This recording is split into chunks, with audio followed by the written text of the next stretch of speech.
अफगानिस्तान में आए भूकंप ने सब कुछ हिला कर रख दिया है। अब तक की जानकारी के मुताबिक 800 से ज्यादा लोग अपनी जान गंवा चुके हैं और 1500 से ज्यादा लोग गंभीर रूप से घायल हैं। इन घायलों की हालत इतनी नाजुक है कि उनकी जिंदगी एक पतली डोर पर लटक रही है। जरा सोचिए, इन 1500 जख्मी लोगों के लिए हर सेकंड कितना भारी है। अगर समय पर सही इलाज मिल जाए तो शायद इनकी जिंदगियां बचाई जा सकती हैं, लेकिन जो हालात वहां बने हुए हैं उनमें हर सांस मुश्किल हो गई है। मौत और जिंदगी की जंग लड़ रहे इन लोगों के अलावा एक और बड़ा तबका है जिसके पास अब न घर बचा है न ठिकाना। उनका सब कुछ भूकंप ने छीन लिया है। सोचिए वो रात कैसी होगी जब इंसान के सिर से छत छीन जाए। रहने के लिए जगह नहीं, खाने और पीने के लिए कोई व्यवस्था नहीं और आगे का रास्ता अंधकार से भरा हुआ। यही हाल अब वहां के लाखों लोगों का है। अगर आप इसका एक छोटा सा नजारा देखना चाहते हैं तो गाजा का मंजर याद कर लीजिए। जब इजराइल ने वहां घरों को मलबे में बदल दिया था तब गाजा के लोग बेघर होकर सड़कों पर थे।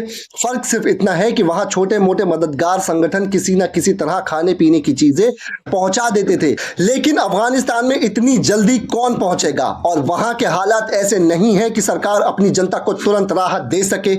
ऐसे मुश्किल हालातों में भारत ने इंसानियत का हाथ बढ़ाया है। अफगानिस्तान के लिए सबसे पहले 1000 टेंट भेजे जा चुके हैं ताकि जिनका घर उजड़ चुका है वो फिलहाल के लिए उनको छत मिल सके।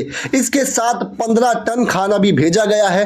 15 टन खाना यानी हजारों लोगों के लिए महीनों तक की राहत। ये सिर्फ मदद नहीं है बल्कि उम्मीद है उन लोगों के लिए जिन्होंने सब कुछ खो दिया है। भारत की ये कोशिश इस बात का सबूत है कि जब इंसानियत की बात आती है तो हम भारतीय पीछे नहीं हटते हैं। बिना धर्म, जाति या मजहब देखे मदद करना ही हमारा असली पहचान है और यही हमारी ताकत भी है कि जब कोई भी मजबूर हमें पुकारता है हम उसका सहारा बनने के लिए सबसे पहले आगे आते हैं। फिर भी हालात आसान नहीं है। भारत लगातार कोशिश कर रहा है कि और मदद पहुंचाई जा सके ताकि अफगानिस्तान में हमारे भाई बहनों को किसी तरह की कोई कमी झेलनी ना पड़े। लेकिन दूसरी तरफ गाजा की तस्वीर बिल्कुल अलग है। वहां चारों तरफ मुस्लिम मुल्क मौजूद हैं, लेकिन जब इजराइल का साया उनके सर पर मंडराता है तो सबकी खामोशी गाजा के लोगों पर भारी पड़ती है। अल्लाह के सिवा किसी से ना डरने वाले मुल्क भी चुपचाप इजराइल से डर के खामोश बैठे रहते हैं। मैं जानता हूं कि यह बहुत तकलीफदेह बात है, लेकिन फिलहाल हकीकत यही है। गाजा की हालत हर गुजरते दिन और भी बदतर होती जा रही है। सिर्फ पिछले 24 घंटों का ही रिकॉर्ड उठाकर देख लें तो वहां 98 लोगों की मौत के हवाले कर दिया गया है। इनमें से 9 लोग भूख से मारे गए। सोचिए 21वीं सदी में जब दुनिया चांद पर जाने की बात कर रही है, उसी दुनिया के एक हिस्से में इंसान भूख से दम तोड़ रहा है। बाकी 46 लोग वो थे जो मदद की राह में बैठे थे, उम्मीद कर रहे थे कि शायद कहीं से रोटी का टुकड़ा मिलेगा, लेकिन उनके हिस्से में रोटी नहीं आई। बाकी लोगों को यूं ही मार दिया गया बिना किसी वजह, बिना किसी रहम के। ये हालात सिर्फ गाजा के लिए नहीं बल्कि इंसानियत के लिए एक बड़ा सवाल बनकर खड़े हो गए हैं। 98 जानें 24 घंटे में चली गई, लेकिन पड़ोसी मुल्क चुप हैं। चाहे जॉर्डन हो, इजिप्ट हो, कतर हो या लेबनान हो, कोई भी आगे आकर इन लोगों को खाना खिलाने की ताकत और हिम्मत नहीं रख पा रहा है। ये देश सिर्फ बड़े बड़े दावे करते हैं, लेकिन जब असली वक्त आता है तो खामोश रह जाते हैं। लेकिन ऐसा नहीं है कि गाजा पर हमला करने से इजराइल मजबूत हो रहा है। खुद इजराइल की हालत भी अंदर से बिगड़ती जा रही है। अमेरिका का पूरा सपोर्ट होते हुए भी नेतन्याहू की सरकार खुद अपनी राजनीति में घिर गई है। चुनाव करीब है और विपक्ष ने अब खुलकर सरकार को चुनौती देना शुरू कर दिया है। विपक्षी नेता यार लेविड ने तेल अवीव में प्रेस कॉन्फ्रेंस कर साफ कहा है कि अगर नेतन्याहू दोबारा प्रधानमंत्री बने तो फिर यहूदियों का अस्तित्व ही खतरे में पड़ जाएगा। यह सुनकर तो कोई भी चौंक जाएगा। आमतौर पर यह बातें मुसलमानों या फिलिस्तीनियों के बारे में कही जाती हैं, लेकिन यहां यहूदियों के लिए कहा गया है। वजह साफ है, नेतन्याहू की नीतियों ने पूरी दुनिया में यहूदियों के लिए नफरत की जमीन तैयार कर दी है। गाजा के जख्म एक दिन भरेंगे जरूर। फिलिस्तीन एक दिन उठेगा और जब वो अपने पैरों पर खड़ा होगा, क्या वो सब कुछ भूल जाएगा? क्या वो अपने बच्चों के खून, अपने घरों के मलबे, अपनी माओ की चीखें भूल जाएगा? कभी नहीं। और यही डर लेपिड ने जताया है। उनका कहना है कि नेतन्याहू को कुर्सी से हटाना और गाजा के साथ सीज फायर करना होगा। हालांकि फिलहाल लेपिड विपक्ष में है, लेकिन जनता के बीच उनकी बात गूंज रही है।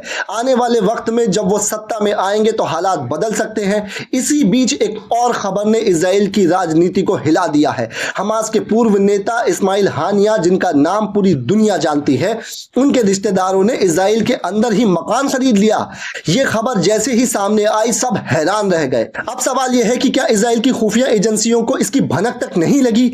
अगर बिना उनकी जानकारी के ये मकान खरीदा गया तो ये इजराइल की सुरक्षा व्यवस्था पर सबसे बड़ा सवाल है। और अगर सरकार को सब पता था फिर भी ये सब होने दिया गया तो ये फिलिस्तीनियों के लिए चिंता की बात है। इससे साफ दिखता है कि खेल सिर्फ गोलियों और बमों का नहीं है बल्कि राजनीति और अंदरूनी सौदे का भी है। इजराइल के हमलों की ये खासियत रही है कि ये कई बार बेहद सटीक साबित हुए हैं।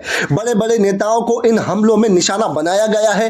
हुतीस के प्रधानमंत्री को मार दिया गया, हसन नसरुल्लाह को खत्म कर दिया गया, ईरान में भी कई अहम लोगों को निशाने पर लिया गया।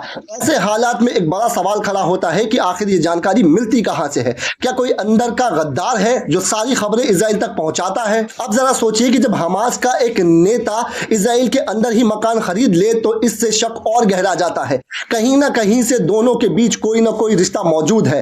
अगर ये इजराइल की मर्जी के बिना हुआ है तो हमास की ये एक बड़ी सफलता मानी जाएगी, लेकिन अगर इजराइल की मर्जी से हुआ है तो इसका मतलब साफ है कि हमास के भीतर भी इजराइल ने अपनी बैठ बना ली है। यानी हमास को अंदर ही अंदर खोखला करने का काम इजराइल खुद कर रहा है। जियोपॉलिटिक्स की यही सच्चाई है कि यहाँ कोई किसी का स्थायी दोस्त नहीं होता। दोस्ती और दुश्मनी सिर्फ और सिर्फ हितों पर टिकी होती है। इसी बीच आज एक और बड़ा मामला सामने आया है। अल कुद्स ब्रिगेड ने इजराइल का एक ड्रोन पकड़ लिया है। यह कोई साधारण ड्रोन नहीं था बल्कि एंटी गैदरिंग ड्रोन था। भीड़ भाड़ वाले इलाकों में इसे भेजा जाता है जहां जाकर यह गिरता है और धमाका करके बड़ी तबाही मचाता है। यह ड्रोन करोड़ों रुपए का था और आमतौर पर मोर्टार गिराने के काम आता है, लेकिन आज ये पूरा का पूरा अल कुद्स ब्रिगेड के हाथ लग गया है। असली खेल तो अब शुरू होगा। इस ड्रोन को खोलकर उसकी टेक्नोलॉजी को समझा जाएगा। रिजर्व इंजीनियरिंग के जरिए अल कुद्स वाले ऐसे कई ड्रोन खुद बना सकते हैं और अगर वो ना बना पाए तो इस तकनीक को ईरान तक ट्रांसफर कर देंगे। ईरान रिसर्च करके इससे भी उन्नत हथियार बना देगा। यानी एक ड्रोन का पकड़ा जाना सिर्फ करोड़ों रुपए का नुकसान नहीं है बल्कि आने वाले वक्त में इजराइल के लिए और बड़े खतरे की निशानी है। इजराइल इस चिंता में डूबा जा रहा है कि उसी दौरान यमन से बड़े हमले की खबर सामने आ गई है। दावा किया गया है कि यमन की तरफ से 10 से 12 मिसाइलें दागी गई हैं। शुरुआत में इजराइल ने कहा कि हमने सब इंटरसेप्ट कर लिया है, लेकिन असलियत सब जानते हैं। यमन की मिसाइलों को इंटरसेप्ट करना इतना आसान नहीं है। ये मिसाइलें इतनी ताकतवर होती हैं कि इजराइल के डिफेंस सिस्टम को चीर देती हैं। यमन आज इजराइल के लिए सबसे बड़ा खतरा बन चुका है। वजह सिर्फ उसकी मिसाइलें नहीं बल्कि उसका सोर्स है। कभी इन मिसाइलों में अमेरिका की तकनीक लग जाती है, कभी ईरान का सपोर्ट मिल जाता है और कई बार रूस के हथियार भी वहां पहुंच जाते हैं। साथ ही यमन की भौगोलिक स्थिति इतनी रणनीतिक है कि वहां से छोड़ा गया हथियार सीधा इजराइल के लिए सिरदर्द बन जाता है। यही वजह है कि इजराइल लाख दावे कर ले लेकिन यमन के सामने उसके पास कोई ठोस जवाब नहीं है। इजराइल और अमेरिका के बीच अब खामोश तनातनी एक नए मोड़ पर पहुंच चुकी है। हालात इतने बिगड़ चुके हैं कि इजराइल ने व्हाइट हाउस तक की नाराजगी को नजरअंदाज करना शुरू कर दिया है। गाजा में युद्ध को खींचते रहने की जिद और ईरान पर किसी भी वक्त हमला करने की तैयारी ने वॉशिंगटन को असहज कर दिया है। लेकिन नेतन्याहू की सरकार इस वक्त किसी भी दबाव को मानने के लिए तैयार नहीं है। अमेरिका ने कई बार साफ कर दिया है कि गाजा युद्ध को लंबा खींचने का मतलब है पूरा मिडिल ईस्ट को आग में झोंक देना। लेकिन इजराइल अब अपने फौजी इरादों पर डटा हुआ है। अंदर खाने की खबर यह है कि CIA और मोसाद के बीच भी रिश्ते लगातार बिगड़ते जा रहे हैं। खुफिया जानकारी साझा करने में अब पहले से भरोसा नहीं रहा। यहां तक कि अमेरिकी डिपार्टमेंट ऑफ डिफेंस ने चेतावनी दी है कि अगर इजराइल ने ईरान पर बड़ा हमला किया तो पूरे क्षेत्र में अमेरिकी सैनिकों और ठिकानों पर भी खतरा बढ़ जाएगा। बावजूद इसके इजरायली मंत्रिमंडल में बहस इतनी तेज है कि कई वरिष्ठ जनरल नेतन्याहू को खुलेआम चेतावनी दे रहे हैं कि इस रास्ते पर जाना नुकसान के सिवा कुछ हासिल नहीं होगा। गाजा की सड़कों पर अब भी मलबे के बीच जिंदगी तलाशती भीड़ हर दिन की बमबारी और बच्चों की चीखों के बीच जी रही है। संयुक्त राष्ट्र ने बार बार अपील की है कि जंग को रोका जाए, लेकिन ना तो इजराइल सुन रहा है और ना ही अमेरिका पूरी तरह से दबाव डाल रहा है। वहीं दूसरी तरफ यमन, सीरिया और लेबनान से लगातार हमले इजराइल की फौज को थका रहे हैं। सबसे बड़ा टकराव अब ईरान को लेकर है। वॉशिंगटन डरता है कि अगर इजराइल ने सीधे ईरान पर हमला कर दिया तो हालात काबू से बाहर चले जाएंगे। लेकिन इजरायली हुकूमत का मानना है कि वक्त आ गया है जब ईरान को उसकी जमीन पर जाकर सबक सिखाया जाए। यही वो बिंदु है जहां अमेरिका और इजराइल के बीच दरार साफ दिखाई देने लगी है। मामला सिर्फ कूटनीति तक सीमित नहीं रह गया है, अब यह वैश्विक सुरक्षा का सवाल बन चुका है। यूरोप में कई देश पहले ही चेतावनी दे चुके हैं कि इस जंग का फैसला तीसरे विश्व युद्ध की आहट हो सकता है। लेकिन नेतन्याहू का रुख बदलने का कोई संकेत नहीं दिख रहा है। सवाल यह है कि क्या इजराइल अपनी जिद पर चलते हुए अकेला पड़ जाएगा या फिर अमेरिका आखिरी वक्त पर भी उसके साथ खड़ा दिखाई देगा। गाजा में इस समय हालात बेहद खराब हैं। फिलिस्तीनी अथॉरिटी के मुताबिक 2 से 3 हजार ट्रक मदद लेकर बाहर खड़े हैं, लेकिन पिछले एक हफ्ते में सिर्फ 534 ट्रकों को ही अंदर जाने दिया गया है। बाकी 2500 से ज्यादा ट्रक वहीं रुके हुए हैं। यानी मदद की जरूरत गाजा के लोगों को बहुत ज्यादा है, लेकिन जो पहुंच रही है वो ऊंट के मुंह में जीरा साबित हो रही है। यह पूरा संकट इंसानियत के लिए बेहद दुखद है। अब जरा भारत से जुड़ी एक अहम जानकारी।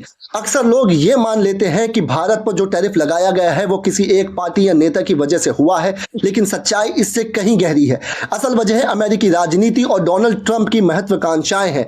ट्रंप की इच्छा थी कि उन्हें नोबेल पीस प्राइज मिले। इसके लिए उन्होंने भारत और पाकिस्तान के बीच सीज फायर कराने का प्रस्ताव रखा था। पाकिस्तान ने तुरंत हामी भर दी, लेकिन भारत ने साफ कह दिया है कि यह पड़ोसियों का मामला है और इसमें कोई तीसरे देश का दखल बर्दाश्त नहीं होगा। भारत की इस मजबूत प्रतिक्रिया ने ट्रंप को नाराज कर दिया। उन्हें लगा कि अगर भारत पाकिस्तान का विवाद सुलझाने का कोई मौका मिलेगा तो उनकी नोबेल प्राइज महत्वाकांक्षा पूरी नहीं होगी। रूस यूक्रेन युद्ध वैसे ही थमने वाला नहीं था, ऐसे में उनकी नजर कश्मीर पर थी। यही वजह है कि भारत को दबाव में लाने की कोशिश तेज हुई। टैरिफ के फैसले भी इसी दबाव की रणनीति का हिस्सा बने, लेकिन भारत ने साफ कर दिया कि चाहे हालात कैसे भी हो वो झुकेगा नहीं। यहां तक कि विपक्ष के नेता ओवैसी तक ने यह कह दिया कि जब देश का सवाल होगा तो राजनीतिक मतभेद भुलाकर हर कोई एकजुट होकर खड़ा रहेगा। यही भारत की असली ताकत और खूबसूरती है। यहाँ अलग अलग विचार होते हैं, लेकिन जब देश की इज्जत की बात आती है तो हर कोई कंधे से कंधा मिलाकर खड़ा हो जाता है।